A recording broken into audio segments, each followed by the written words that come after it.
Afternoon, brothers and sisters, and thank you so much for coming and also for celebrating with us and also be entertained by us with us with our speeches. I'm not a comedian as my classmates are; those are the jokers. But I came here to talk more about my heart and the way that God has been faithfully working in my life during these 3 years. And forgive me if I start to breaking my voice. Is very emotional things, but I hope that you are encouraged. So my name is Monse Santiago, and I was born and raised in a bit larger city than Escondido called Mexico City, and is a place where the best food is in the world. Although some people might say it's Italy, but I'm biased. But if you've ever been to Mexico City, you would know that I'm right. And I became a believer in college and through RUF, Reformed University Fellowship, and I began to serve in ministry after I graduated, but never in my wildest dreams I would ever wanted to work in ministry or come to seminary or even come to the States. Just to say that my ambitions, plans for my life were like very different. I wanted to join the Foreign Service, to be a diplomat, and even live in Europe. That was my life, right? And someone once said to me, if you want to make God laugh, tell him your plans. And it seems like I became God's favorite comedian because I wanted him to bless my plans for my own glory, and he said, nope. So I won't bore you with all the details about how the Lord changed my life and my heart and made me apply to coming to Westminster Seminary. But coming here, as you may know, it was indeed an odyssey. It was 2020. We were living in so much uncertainty with COVID. I was also living a very stressful situation with my family. And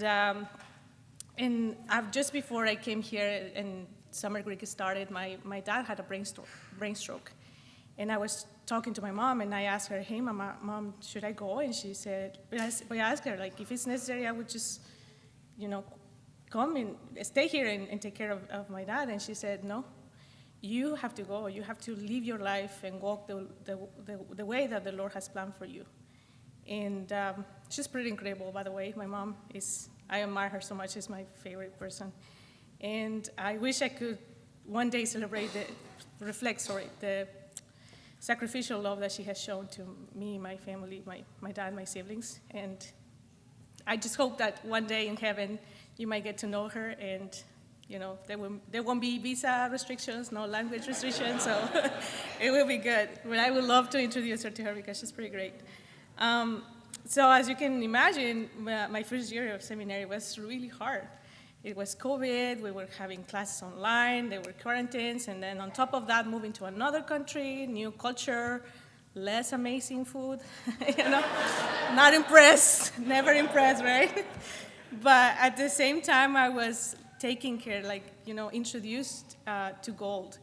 I had excellent classes, wonderful professors. I cannot brag more about you guys, boast about you, because you're amazing. And also an amazing community that here in my churches, I just found family. And the Lord really has been good to me. But the second or third years, unfortunately, were not better. Well, not in terms of academics, by the way, but my family and I went through a very traumatic experience where my brother, my nephew were in a car accident, and sadly my nephew passed away. And so although through that, we're still grieving and everything, and I don't know why I'm saying that right now, why I'm sharing this very vulnerable things, but I mean, it was really hard to be 1,800 miles away from home during all these things. But the way that the seminary, not only professors, staff, and even friends, community, showed me so much love and so much faithfulness, it was the Lord showing me his deep love for me and love through all of you. And I'm forever thankful for that. Sorry. But one of the things that struck me is that one of my classmates once asked me, how do you do this? How are you still standing? And I said, I honestly don't know. Seriously, I have no idea, because I know that I haven't succeeded by my own strength or my intelligence or my, bravery or whatever. But all these 3 years that I've been here in seminary are a testimony of the one who has promised to be with us always until the end of the age. He's the one who told me, my grace is sufficient for you. My power is made perfect in your weakness. So one of the most important things I learned through my years in seminary, apart from Greek parsing and Hebrew declinations and everything, it was really hard. But one of the things that the Lord did to me is signing me up in an extracurricular course called Suffering. And this course in Suffering was also showing me the joy in the Lord.